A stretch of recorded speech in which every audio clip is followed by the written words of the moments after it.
अस्सलाम वालेकुम रहमतुल्लाह। उम्मीद है आप सब लोग खैरियत से होंगे।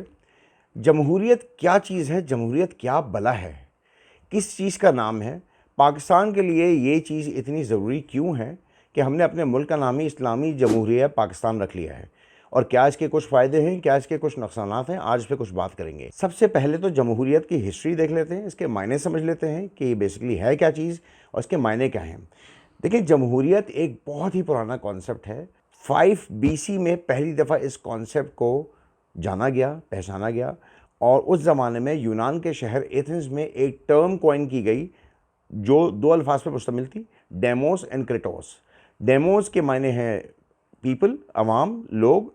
क्रेटोस के मायने हैं पावर, यानी कि एक ऐसी तर्ज हुकूमत जिसमें पीपल्स पावर हो, जिसमें लोगों के पास पावर हो। इसीलिए जमहूरियत के बारे में कहा जाता है कि डेमोक्रेसी या जमहूरियत is all about peoples power. अगर आप जमहूरियत की डेफिनेशन, उसकी तारीफ़ के बारे में जानना चाहते हैं तो वो कुछ इस तरह से है कि डेमोक्रेसी या जमहूरियत एक ऐसी निज़ाम हुकूमत है जिसमें लोग अपने वोट की ताकत को इस्तेमाल करते हुए अपने कुछ नुमाइंदों को असम्बलियों के अंदर भेजते हैं जो उनके लिए उनके तरीके के मुताबिक कानून साजी करते हैं। ये एक बहुत आइडियल डेफिनेशन है, बहुत कम जगह पे दुनिया में अप्लाई होती है, लेकिन बहरहाल जमहूरियत की सही डेफिनेशन यही है। अब्राहम लिंकन ने अपने ज़माने में जमहूरियत के बारे में एक स्लोगन इरशाद फरमाया था जो कि जमहूरियत के नारे के तौर पे आज भी याद किया जाता है। वो कुछ इस तरह से है कि democracy is the government of the people, by the people, for the people. अब हम जिक्र करते हैं जमहूरियत के कुछ औसाफ का, कुछ कैरेक्टरिस्टिक्स का, ताकि हम देखें कि जमहूरियत बेसिकली किन चीज़ों से बनती है। जमहूरियत का जो सबसे बुनियादी वस्फ होता है, सबसे बुनियादी कैरेक्टरिस्टिक होता है, वो होता है आज़ादी, फ्रीडम। फ्रीडम किन किन चीज़ों की? Freedom of speech, freedom of human rights, हुकूक इंसानी की। फ्रीडम ऑफ स्पीच यानी आज़ादी इजहार राय। पॉलिटिकल फ्रीडम, पॉलिटिकल राइट्स की फ्रीडम यानी सियासी हुकूक की आज़ादी, सबको यकसा सियासी हुकूक हासिल हों। रिलीजन की आज़ादी, मज़हब की आज़ादी। स्पीच की आज़ादी, आज़ादी जैसे मैंने आपको पहले बताया। सिविल लिबर्टी यानी कि शहरी आज़ादी।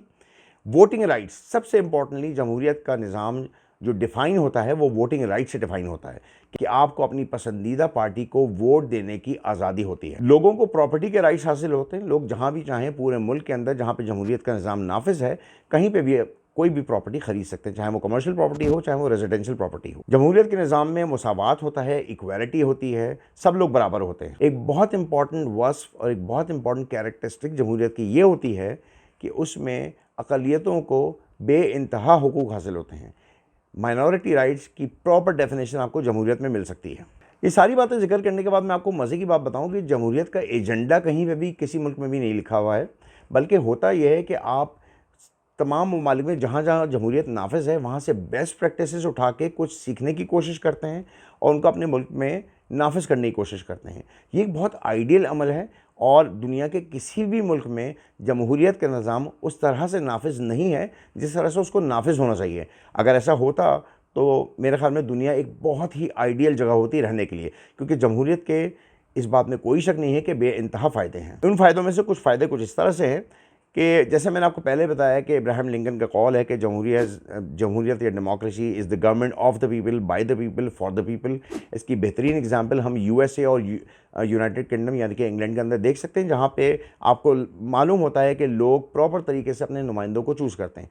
हालांकि ये भी बहुत एक डिबेटेबल चीज़ है कि अमेरिका में और यूके में इलेक्शंस किस तरह से चलते हैं और वहाँ पे किस किस तरह से रिगिंग होती है और वहाँ पे नुमाइंदों को किस तरह से सेलेक्ट किया जाता है। लेकिन क्योंकि एक ओवरऑल इंप्रेशन हमारा कुछ इस तरह से है कि इन ममालिक में आइडियल जमहूरियत नाफिज है, तो हम ये बात कह सकते हैं कि just for the sake of discussion कि ये वो ममालिक हैं जहाँ पे आजकल के दौर में आइडियल हुकूक शामिल हैं लोगों को वोट देने का, और उनके वोट का रिजल्ट कम से कम उन लोगों को ज़रूर हासिल होता है जो उस मुल्क में रहते हैं। लोगों में सियासी शऊर, पॉलिटिकल अवेयरनेस बहुत ज़्यादा बढ़ जाती है जमहूरियत के आने की वजह से। उसकी एक बुनियादी वजह यह होती है कि लोग ओपन डिबेट कर सकते हैं, खुलेआम अपनी राय का इजहार कर सकते हैं, तकरीर कर सकते हैं, बहस कर सकते हैं। लेकिन बहस के भी रूल होते हैं, तनकीद के भी रूल होते हैं, तकरीर के भी कुछ उसूल होते हैं जिनको हमें फॉलो करना चाहिए। 2018 में हमने अपने मुल्क में सियासी शऊर का एक बहुत बड़ा मुज़ाहरा देखा है। वो मुज़ाहरा कुछ इस तरह से था कि एक ऐसा मुल्क जिसका नाम पाकिस्तान है, एक ऐसा मुल्क जहाँ पे एक तवील अरसे से या तो डिक्टेटरशिप चल रही थी या मौरूसी सियासत चल रही थी। यानी अगर भाई वज़ीर आज़म है तो दूसरा भाई वज़ीर आला है, बाप वज़ीर आज़म है तो बेटी भी वज़ीर आज़म है, उसका हस्बैंड जो है वो सदर मुमलिकत है। तो ये हमने बहुत देखा हुआ था। लेकिन हुआ ये कि उस सियासी अवेयरनेस की वजह से, उस सियासी शऊर के बेदार होने की वजह से लोगों ने एक तीसरी पार्टी को चांस दिया जिसका नाम था पाकिस्तान तहरीक-ए-इंसाफ। और इमरान खान साहब पहली दफ़ा पाकिस्तान के वज़ीर आज़म बने और उनको एक एज़ाज़ ये भी हासिल है कि उनका ताल्लुक़ किसी भी सियासी ख़ानदान से नहीं है, जो उनके लिए बहुत बड़ी अचीवमेंट है। जमहूरियत का एक बहुत बड़ा फ़ायदा ये होता है कि मुल्क में मल्टी पार्टी कल्चर होता है। बहुत सारी पार्टियाँ इंतखाबात के अंदर कम्पीट करती हैं, मुकाबला करती हैं, मुसाबकत करती हैं और अवाम की हमदर्दी हासिल करते हुए वोट हासिल करती हैं। इसका एक और बहुत बड़ा फ़ायदा ये है कि जब भी कोई पार्टी गवर्नमेंट में आती है, गवर्नमेंट बनाती है, हुकूमत हासिल करती है, तो मल्टी पार्टी कल्चर होने की वजह से उस पर एक प्रेशर बना रहता है, जिसकी वजह से वो ना सिर्फ ये कि कम से कम गलतियां करने की कोशिश करती है, बल्कि अपनी गलतियों को सुधारने की कोशिश भी करती है। उसका फ़ायदा अल्टीमेटली आवाम ही को हो रहा होता है। पाकिस्तान में आपकी इत्तला के लिए इस वक्त कम अज़ कम 100 या 100 से लगभग ज़्यादा ही सियासी पार्टियाँ मौजूद हैं जो मुख्तलिफ़ इलेक्शंस में हिस्सा लेती हैं, चाहे वो बल्दियाती इंतखाबात हों, चाहे वो सूबाई इंतखाबात हों, चाहे वो कौमी असम्बली के इंतखाबात हों, उनमें हिस्सा लेती हैं।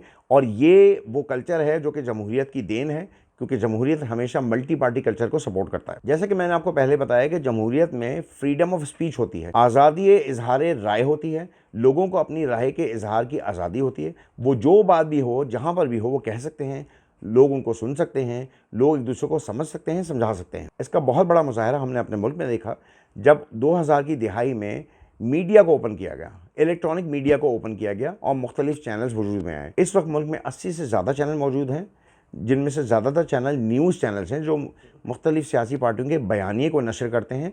हम रोज़ाना उन बयानियों को सुनते हैं और उनसे कुछ ना कुछ सियासी तौर पे सीखने की कोशिश करते हैं। ये एक बहुत बड़ा प्लेटफॉर्म होता है उन सियासी पार्टीज़ के लिए जो अपना मौक़िफ़, अपना पॉइंट ऑफ व्यू, अपना नैरेटिव आम लोगों तक, आम आवाम तक पहुंचाना चाहते हैं। जमहूरियत का एक और बहुत बड़ा वस्फ़ ये होता है कि जमहूरियत में सारी गवर्नमेंट्स जो भी पावर में आती हैं वो अकाउंटेबल होती हैं। इस अकाउंटेबिलिटी का एक बहुत बड़ा मुज़ाहरा हमने अपने मुल्क में भी देखा जब नवाज़ शरीफ को उनके दौरे हुकूमत में वज़ीर आज़म होने के बावजूद अदालत ने सज़ा सुनाई और वो डिसक्वालीफाई हुए। उससे पहले पीपल्स पार्टी की हुकूमत में यूसुफ रज़ा गिलानी साहब को भी अदालत के कटहरे में आधे घंटे खड़े रहने की सज़ा सुनाई गई थी और वो डिसक्वालीफाई हुए थे। तो इससे ही साबित ये होता है कि अगर आप जमहूरियत को परवान चढ़ने देंगे तो वहाँ पे अकाउंटेबिलिटी का, एहतसाब का कल्चर प्रिवेल करेगा। अब हम बात करते हैं जमहूरियत के कुछ नुकसानात की। जमहूरियत के नुकसानात भी बहुत ज़्यादा हैं। सबसे बड़ा नुकसान जमहूरियत का ये है कि जमहूरियत में जब कोई पार्टी हुकूमत में आती है तो वो अपने आप को सोल पावर समझने लगती है और करप्शन को, बदअखलाक़ी को, बदउनवानी को जन्म देती है और उसको अपनाती है और मुल्क में करप्शन का दौर दौरा होता है। इसकी दर्जनों मिसालें हमने पिछले 15 साल के जमहूरी दौरे हुकूमत में अपने मुल्क के अंदर देखी हैं, जहां पीपल्स पार्टी और नवाज़ शरीफ और PTI की हुकूमत में मुख्तलिफ़ किस्म के करप्शन के इल्ज़ामात लग चुके हैं। मैंने आपको जमहूरियत का एक फ़ायदा बताया था कि जमहूरियत में एक मज़दूर का और एक पढ़े लिखे शख्स का वोट बराबर होता है। ये न सिर्फ फ़ायदा है बल्कि बहुत बड़ा नुकसान भी है। उसकी बहुत बड़ी वजह यह है कि हर इंसानी जहन अलग तरीके से सोचता है और तालीम उसके जहन पे बहुत अच्छा असर डालती है। तो एक मज़दूर का, जो कि एक अनपढ़ आदमी हो सकता है, और एक पढ़े लिखे आदमी का वोट कभी भी बराबर नहीं हो सकता। दोनों की सोच का अंदाज़, दोनों के सोचने का तरीका बिल्कुल अलग होता है और उसको अलग तरीके से ट्रीट किया जाना चाहिए। जमहूरी निज़ाम में आम तौर पे फ़ैसला साजी बहुत लेट हो जाती है, डिसीजन मेकिंग बहुत ज़्यादा लेट हो जाती है। उसकी वजह ये होती है कि ख़ास तौर पे एक ऐसे माहौल में उसकी वजह है कि ख़ास तौर पे ऐसे माहौल में जहाँ एक कोएलिशन गवर्नमेंट बनी है, बहुत सारी पार्टियों ने मिलकर हुकूमत बनाई है, तो जो रूलिंग पार्टी होती है उसके लिए बहुत मुश्किल होता है सारी पार्टियों को हर वक्त ऑन बोर्ड रखना, हर फैसला साजी में उनको ऑन बोर्ड रखना। इसकी बहुत बड़ी एग्जांपल, बहुत मशहूर एग्जांपल है कालाबाग डैम की, जहाँ पे आज तक नेशनल कंसेंसस नहीं हो पाया और उसके नतीजे में वो डैम आज भी नहीं बन पाया है।